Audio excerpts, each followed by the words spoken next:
Ölkəmizdə iqtisadiyyatın inkişafı üçün müxtəlif rikahlardan istifadə olunur, qanunvericilik bazası təkmilləşdirilir və yeni güzəştlər tətbiq olunur. Və bu xüsusilə Naxçıvan Muxtar Respublikasında 2026-cı ilin yanvarın 1-dən tətbiq olunur və nəticələr artıq ilərləyən zamanlarda ortaya çıxacaq. Bəs bu güzəştlər nələrdir? Vergi güzəştləri və digər güzəştlər nələr ibarətdir? Mövzu ilə bağlı müzakirəmizi studiyamızın qonaqları ilə aparacaq. Qonaqlarımız Dövlət Vergi Xidmətinin əməkdaşları Zahid Qəmbərov və eyni zamanda Elçin Babayevdir. Xoş gördük hər birinizi studiyamızda. Xoş gördük. İlkin olaraq qanunvericiliyə edilmiş dəyişikliklər barədə Zahid müəllim qeyd eləyək, hansı dəyişikliklər olub və eyni zamanda paketin əsas istiqamətləri nələrdən ibarətdir?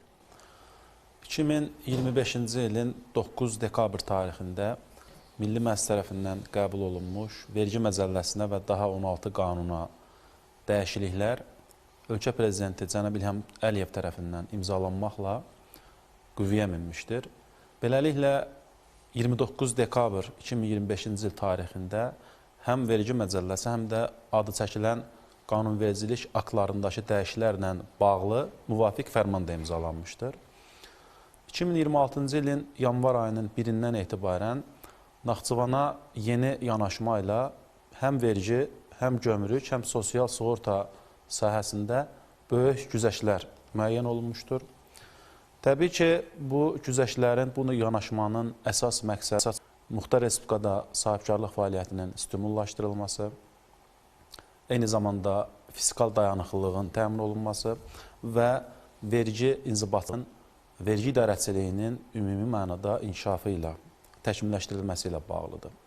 Naxçıvan Muxtar Respublikasında həyata keçirilən islahatların əsası məhz 2023-27-ci illəri əhatə edən dövlət proqramı ilə birbaşa bağlıdır. Yəni, Naxçıvana xüsusi yanaşmanın, Naxçıvan üçün yeni iqtisadi mərhələyə uyğun güzəştlər paketinin tətbiqinin məhz hüquqi əsası Naxçıvan Muxtar Respublikasının 2023-27-ci illər üzrə sosial-iqtisadi inkişafına dair dövlət proqramıdır. Belə ki, Naxçıvanda əlverişli biznes mühitinin formalaşdırılması, sahibkarlıq subyektlərinin investisiya qoyuluşlarının artırılması, təşviqi, eyni zamanda yeni iş yerlərinin yaradılması, ümumilikdə Naxçıvanın iqtisadiyyatını inkişaf etdirilməklə ölkənin iqtisadi damarına bağlılığının və iqtisadi dəyərdəki payının artırılması hədəflənib burada. Əsas məqsəd bu qeyd olunanlardır və sosial sığorta yükünün Naxçıvana münasibətdə yeni güzəştlə əhatə olunması birbaşa Naxçıvanda bütün sahibkarlıq subyektlərinin, xüsusilə istehsal, emal və hasilat sahəsində fəaliyyət göstərən vergi ödəyicilərinin vergi və sosial yüklərinin azaldılmasına xidmət etməklə həm rəqabətə davamlı məhsul istehsalını, həmçinin Naxçıvan daxilində, lokal formada və bu region daxili iqtisadiyyatın yüksəldilməsini hədəfləmişdir. Zaten sahibkarlığın təşviqi üçün müxtəlif addımlar atılır, hansı ki sahibkarlarla görüşlər keçirilir, eyni zamanda beynəlxalq belə deyək, biznes forumlardan Naxçıvanda olan sahibkarlar iştirak edir və bununla yanaşı bu vergi güzəştlərinin tətbiq olunması mən düşünürəm ki, ən önəmli addımlardan biridir. Bəs həmişə sual olunur ki, kimlərə tətbiq olunacaq 10 illik vergi güzəştləri?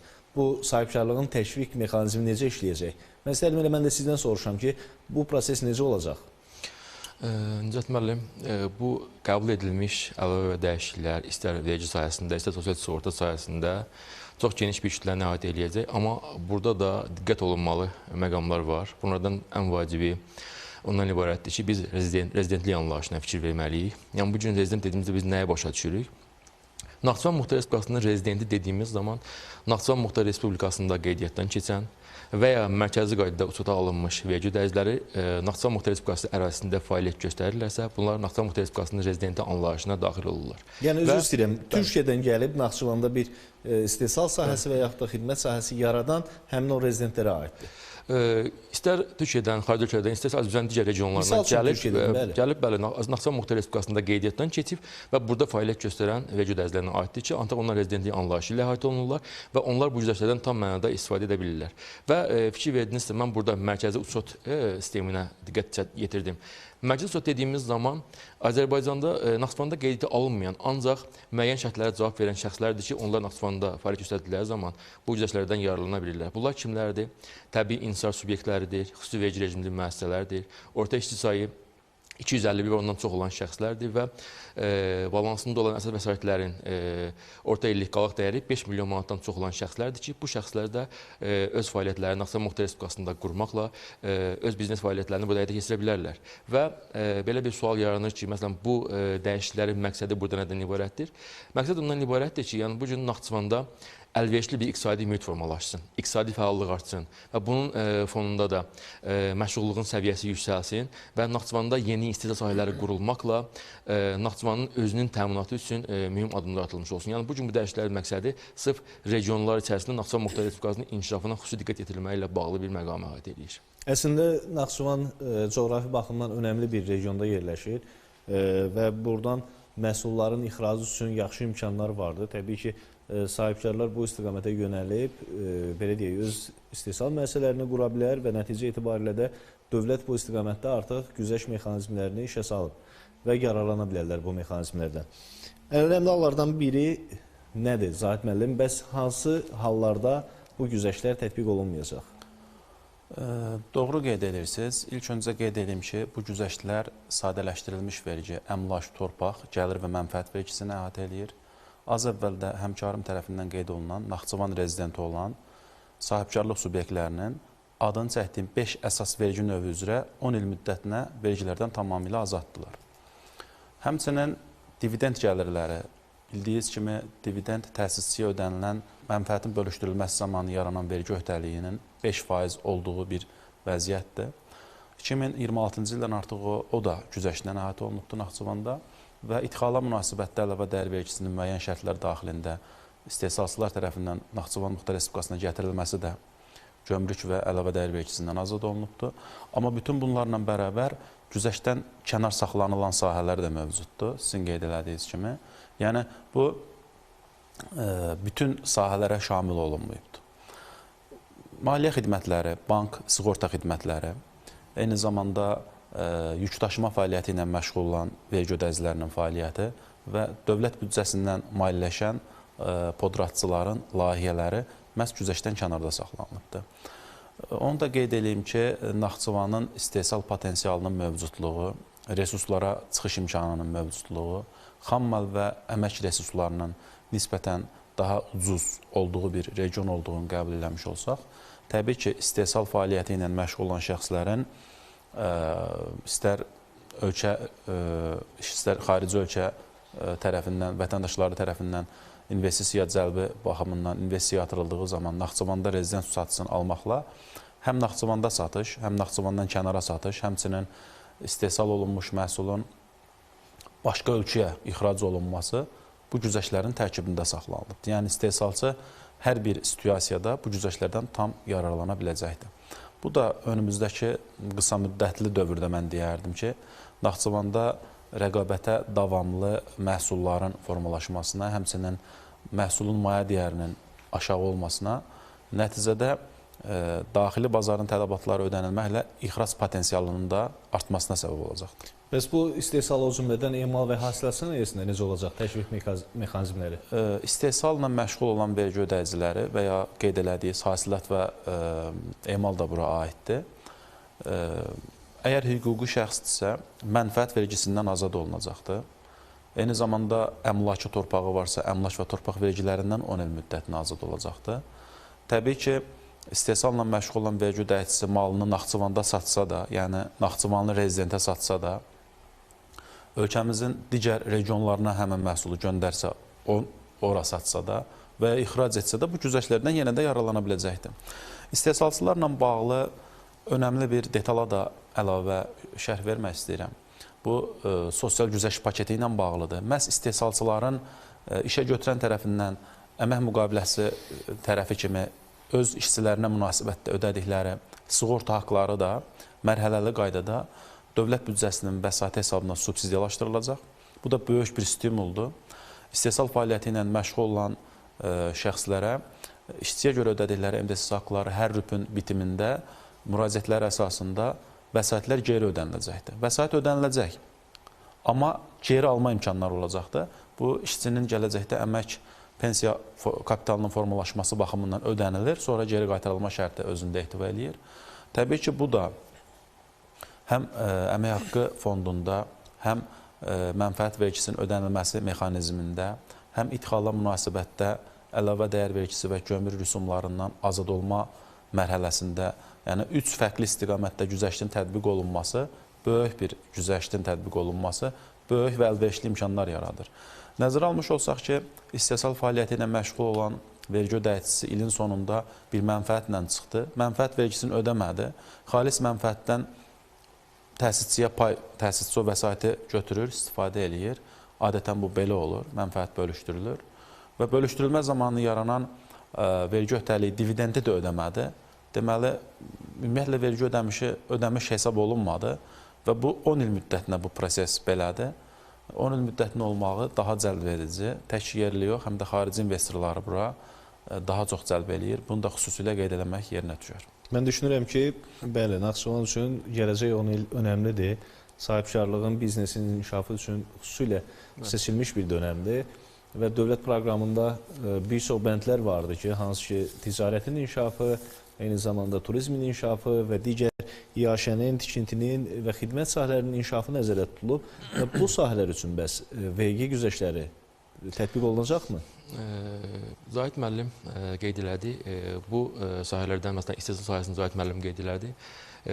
Qəbul edilmiş dəyişikliklərdə ən çox imtiyaz verilən sahə istehsal sahəsi olunur. Zahid müəllim qeyd etdiyi kimi, yəni bu gün istehsal fəaliyyəti ilə məşğul olan şəxs sırf Naxçıvanda istehsal etdiyi məhsulları Naxçıvan daxilində təqdim etsə və yaxud da xarici ölkədə və yaxud da Azərbaycan Respublikasının digər regionlarında təqdim etsə, bu yenə o həmin imtiyazlardan yararlana bilir. Amma qeyd etdiyiniz topdan satışdır, ictimai iaşədir, pərəşində ticarətdir, əlavə olaraq turizmdir və bu digər sahələrdə isə əsas tələb ondan ibarətdir ki, Naxçıvan Muxtar Respublikasının rezidenti Naxçıvan Muxtar Respublikasının ərazisində fəaliyyət göstərsin. Yəni bu gün mən pərəşində ticarətlə məşğulamsa, öz məhsul satışımı Naxçıvan Muxtar Respublikasının ərazisində həyata keçirməli məcburiyyətindəyəm. Çünki bu da ondan ibarətdir ki, bu gün mən Naxçıvan Muxtar Respublikasında daxili tələbat ödəmək baxımından və Naxçıvan Muxtar Respublikasında iqtisadi əlverişli biznes mühitinin formalaşması baxımından burada həmin fəaliyyətləri mən göstərməliyəm.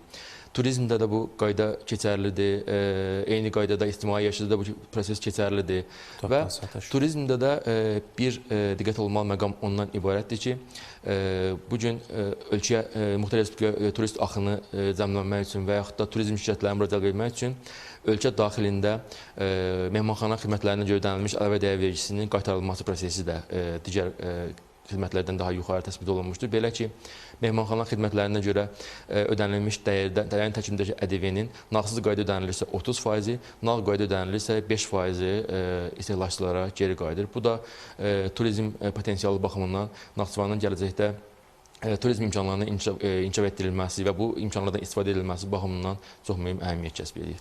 Və burada iki məsələni soruşacağım Esməyəm sizdən. Hansı ki, turizm ofisləri var, bir də turizm obyektləri var. Bu tətbiq necə istifadə olunacaq? Hansı ki, travel şirkətlər vardır ki, sadəcə turist axınına nəzarət edir və yaxud da təşkil edir. Bir də digər xidməti göstərən sahə vardır. Məsələn, Ağbulaq istirahət mərkəzi kimi. Belə qeyd edelim ki, burada əsas şərt Naxçıvan Muxtar Respublikasının rezidenti olmaq anlayışına irəli gəlir. Yəni bu gün turizm obyekti kimi qeyddən keçən şəxs Naxçıvan Muxtar Respublikasında qeyd etdin ki, buranın rezidenti və burada fəaliyyət göstərirsə, bu imkanlardan yararlana biləcək. Amma məsələn, təcrübədə də qabağımıza çıxır, bizim Bakıdan falan digər regionlardan turizm şirkətləri olur ki, bura turist axınını təşkil edirlər.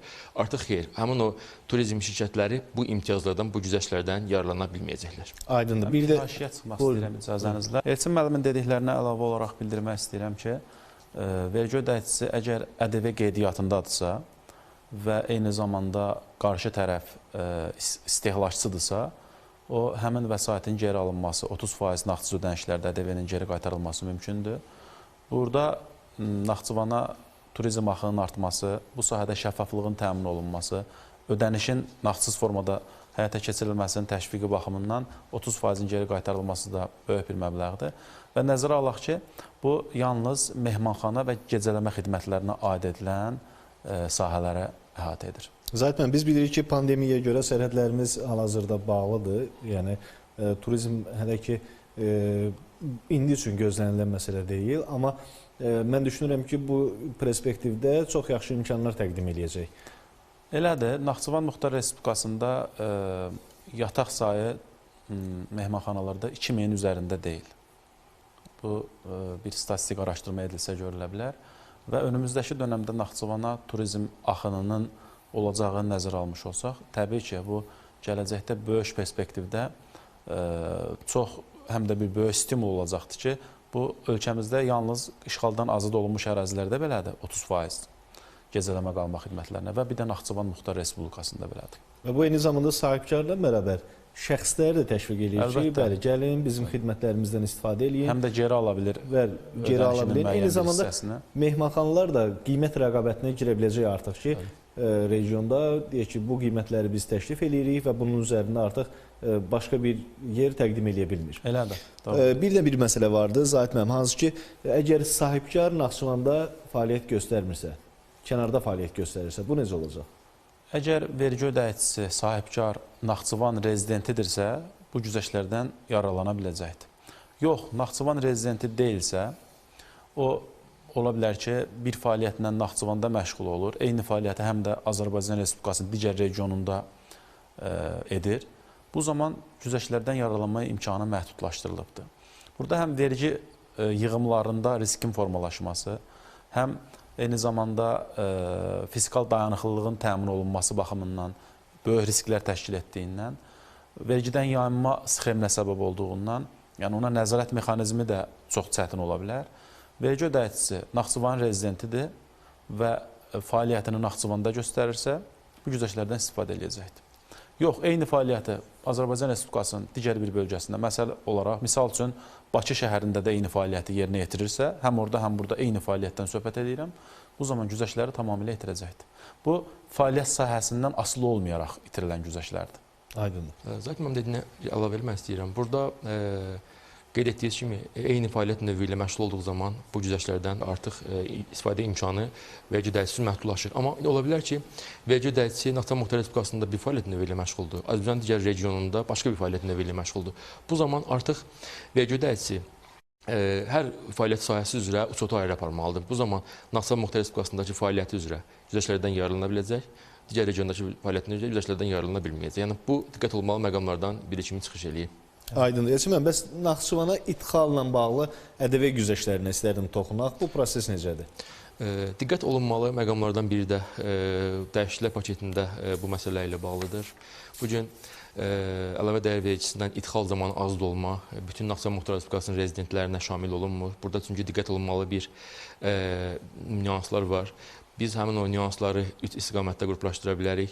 Yəni, bugün hansı şəxslər Naxçıvan Muxtar Respublikasından mal idxal edən zaman ƏDV-dən azad olunur?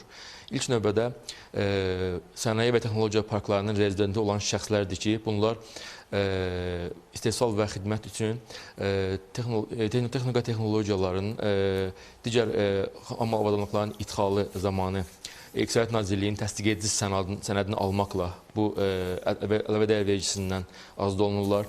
Digəri investisiya təşviqi sənədi almış şəxslər üçündür ki, investisiya təşviqini sənədi almış şəxslər həmin o İqtisadiyyat Nazirliyindən, İqtisadiyyat Nazirliyi tərəfindən verilmiş təsdiq edici sənədi aldıqdan sonra xidmət və istehsal üçün xammal və materialların idxalında əlavə dəyər vergisindən azad olurlar. Üçüncü istiqamətimiz sənaye parkları ilə bağlı, sənaye məhəllələri ilə bağlı məqamdır ki, bu zaman istehsal üçün istər texnoloji avadanlıqların, istər xammal və materialların idxalı 2026-cı il müddətindən 10 il müddətində əlavə dəyər vergisindən azad olurlar. Yəni, bu şərtlərə cavab verən vergi ödəyiciləri idxal zamanı əlavə dəyər vergisini ödəməkdən azaddırlar ki, bu da onların öz fəaliyyət sahələrini qurmağı üçün, istehsal fəaliyyətlərini qurmağı üçün bir stimullaşdırıcı tədbir kimi çıxış edir. Bir məsələni gəlin dəqiqləşdirək. Mən özüm üçün də bilmək istəyirəm ki, iri sahibkarları qeyd elədik, rezidentləri qeyd elədik. Məsəl üçün bunu qeyd edirəm. Hər hansı bir şəhərdə və yaxud da ki, rayonda fəaliyyət göstərən, misal üçün bir təkər sexi, bu adam həmin güzəştlərdən, bu sahibkar, vergi ödəyicisi yararlana biləcəkmi? Doğru yanaşırsınız. Təkər sexi əslində xidmət sahəsidir. İstehsal deməyək ona. Əlbəttə, Naxçıvan Muxtar Respublikasında rezident statusu olan, yəni Naxçıvanda qeydiyyatda olan vergi ödəyiciləri bütün kateqoriyalar üzrə bu güzəştlərdən yararlana bilərlər. Qeyd elədiyiniz təkər sexi adlandırılan fəaliyyət sahəsi adətən mikro sahibkarlıq subyekti olur və onlar sadələşdirilmiş vergi ödəyicisi kimi çalışırlar. Sadələşdirilmiş vergi ödəyicisi kimi çalışdıqları zaman ümumi dövriyyənin 2% miqdarında vergi ötərikləri olur. Həmin o 2% vergini ödəməyəcəklər. Bu işin birinci tərəfidir. İkinci tərəfi özlərinə münasibətdə onlar məcburi dövlət sosial sığorta ödəyirdilər. Artıq 2026-cı ilin yanvar ayının 1-dən fərdi sahibkarlar tərəfindən dövriyyənin 2% məcburi dövlət sosial sığorta haqqı kimi ödənilir. Amma geri qaytarılmaq şərti ilə. O sosial sığortanı ödəyəcək, rüpün bitimində subsidiya kimi geri alacaq. Yəni həm vergi ödənişindən azad oldu, həm də dolayı yolla məcburi dövlət sosial sığorta haqqından azad oldu. Hər iki pozisiya üzrə böyük bir üstünlük əldə eləmiş oldu. Bu, bütün kiçik sahibkarlıq subyektlərinə, istər pərakəndə ticarət, istər xidmət sahəsi, istər ictimai yaşa, istər media subyektlərinin fəaliyyəti, istər istehsal fəaliyyəti, bütün sahələri əhatə edir. Yəni, adətən rezident və ya qeyri-rezident deyəndə bu sahədə deyək ki, biliyi olmayan insan biraz düşünür ki, bəs mənə aid olacaqmı? Mən bunu dəqiqləşdirməyə çalışdım. Naxçıvanda faktiki olaraq fəaliyyət göstərən bütün vergi ödəyiciləri və Naxçıvan rezidenti olan, yəni Naxçıvanda dövlət vergi orqanlarında qeydiyyatdan keçmiş, ərazi vergi orqanında fəaliyyəti olan vergi ödəyicilərindən söhbət gedir. Bu da Naxçıvanda nəzərə almış olsaq ki, 20 mindən artıq aktiv vergi ödəyicisi var. Yəni bu 20 mindən artıq olan vergi ödəyicilərinin 90%-dən çoxu bu güzəştlərdən yararlana biləcək. Yararlanamayan sahələr var, az əvvəl o barədə danışdıq. O sahələr bəli, güzəştdən kənardır. Aydındır. Bəs Naxçıvan Muxtar Respublikasında 10 illik sosial paketlərin, belə deyək, nəticəsi olaraq nə gözlənilir? Sosial paketlərlə bağlı dəyişiklik iki istiqamətdə ələ alına bilər. Bir, istehsala münasibətdə işçiyə görə ödənilən vəsaitlərin mərhələli geri qaytarılması. İstehsalçılar tərəfindən öz işçilərinə münasibətdə işə götürənin adından ödənilən məcburi dövlət sosial sığorta haqqları bilirsiniz ki, bu özəl sahibkarlıq subyektində bölünübdür. 200 manatdan yuxarı olan əmək haqqlarında 10% işə götürən tərəfindən, 15% işçi tərəfindən ödənilir. Yəni 25%lik bir sosial öhdəlik mövcuddur qanunvericiliyimizdə. Həmin o 10% işə götürən tərəfindən ödənilən 2026-29-cu illərdə 100%, yəni tamamı, 29-32-ci illərdə 80%, 32-34-cü illərdə 60% və 34-36-cı illərdə 40%-nin geri qaytarılması nəzərdə tutulur. Bu, istehsalla məşğul olanlara münasibətdə olan yanaşmadır. İkinci yanaşma isə fərdi sahibkarlıq subyektləri tərəfindən, özləri tərəfindən ödənilən məcburi dövlət sosial sığorta haqqı 10 il müddətinə tamamən, yəni 100% güzəştdən əhatə olunubdur. Yəni, dövlət büdcəsinin vəsaiti hesabına subsidiyalaşdırılması nəzərdə tutulubdur. Vergi ödəyiciləri, istənilən sahədə olan vergi ödəyicisindən söhbət edirəm bu. Bu, mağaza, ərzaq satışı ilə məşğul olan pərakəndə ticarətçilərə də aiddir. Bu, ictimai yaşayı ilə məşğul olan restoranlara da aiddir. Bu, hər hansı xidmətlərin göstərilməsini təşkil edən bütün sektorlara da aiddir. Fərdi qaydada özlərinin adından ödədikləri MDS haqları 100%-in geri qaytarılması nəzərdə tutulur. Rüpün bitimində onlar hesabatı verdikdən sonra dövlət vergi orqanları tərəfindən elektron müraciət edirlər. Vergi orqanları onların fəaliyyətinə baxır və həmin vəsaitlər onların təqdim etdikləri hesaba köçürülməklə dövlət hesabına subsidiyalaşdırılması həyata keçirilir.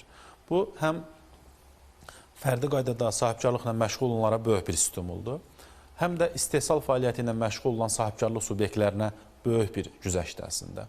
Önümüzdəki dövrdə Naxçıvanda işə götürənlər tərəfindən yəni əmək haqqlarının müəyyən hissəsinin, əmək haqqı fonduna daxil olan müəyyən ödənişlərin geri alınması, həm də onların vəsaitlərinin daha səmərəli idarə olunması, qazanclarının daha çox olması və stimullarının daha yuxarı olmağına səbəb olacaqdır. Və adətən islahatlar aparılanda, Elçin müəllim, hansısa hədəflər qoyulur və o hədəflərə çatmaq üçün bu tətbiqlərdən istifadə olunur. Və nəticə itibarilə bizim hədəflərimiz nədir? Biz hara çatmaq istəyirik? Cəhət müəllim, bu istər sosial sığorta qanunvericiliyinə edilmiş dəyişikliklər, istər vergi məcəlləsinə edilmiş dəyişikliklər sırf Naxçıvanda biznes mühitinin yaxşılaşdırılmasına, iqtisadi fəallığın artırılmasına yönəldilmiş bir dəyişikliklər paketidir. Yəni, bugün bu dəyişikliklər paketi vasitəsilə artıq Naxçıvan sahibkarlar üçün, istər xarici investorlar üçün, istər yerli sahibkarlar üçün çox cəlbedici bir, rəqabətli qabiliyyətli bir biznes mühitinə çevriləcək. Yəni bu gün sahibkarlar öz sahibkarlıq fəaliyyətlərini Naxçıvana köçürməklə burada rəqabət şəraitində vergilərdən, sosial sığorta ödənişlərindən subsidiya halında müəyyən güzəştlər alacaqlar ki, burada öz fəaliyyətlərini genişləndirməsinə və bütün bunların müqabilində Naxçıvan Muxtar Respublikasında ümumdaxili məhsulun artımına gətirib çıxaracaq. Buradan efir vasitəsilə mən sahibkarlara çağırış eləmək istəyirəm. İstər yerli sahibkarlar, istər xarici investorlar olsun, Naxçıvanda artıq bu tətbiq edilmiş əlavə və dəyişikliklər Naxçıvanı daha cəzbedici bir məkana çevirir. Bugün onlar burada öz sahibkarlıq fəaliyyətlərini qurmaqla vergidən, sosial sığorta haqlarından güzəştli şəkildə öz işlərini həyata keçirə bilərlər və öz fəaliyyətlərini, yəni vergidən azad olduqlarına görə bunlarda yaranacaq əlavə vəsaitlər vasitəsilə öz sahibkarlıq fəaliyyətlərini genişləndirə bilərlər və düşünməlidirlər ki, onların edəcəyi bütün bu fəaliyyət, bütün bu iş Naxçıvanın daha iqtisadi cəhətdən müstəqil, daha sərbəst və cəlbedici bir məkana çevrilməyində öz rolunu oynayacaqdır. Bu önəmli məsələ ilə bağlı geniş məlumat verdiyiniz üçün mən təşəkkür edirəm sizə. Yəni, düşünürəm ki, hər hansı bir qaranlıq məqam qalmadı və buradan da ciddi çağırışlar oldu. Çox sağ olun, iştirak etdiniz verilişimizdə və suallarımızı cavablandırdınız. Çox sağ olun. Sağ olun. Nəticə etibarilə, hörmətli tamaşaçılar, bugün Naxçıvanda biznesin, iqtisadiyyatın dirçəldilməsi üçün, eyni zamanda turizmin və digər sahələrin dirçəldilməsi üçün önəmli addımlar atılır və ciddi çağırışlar vardı. Bu sahədə fəaliyyət göstərənləri biz də dəvət edirik. Buyurun, gəlin, bu xidmətlərdən siz də istifadə edin. Sağ olun, növbəti efir vaxtında görüşənədək.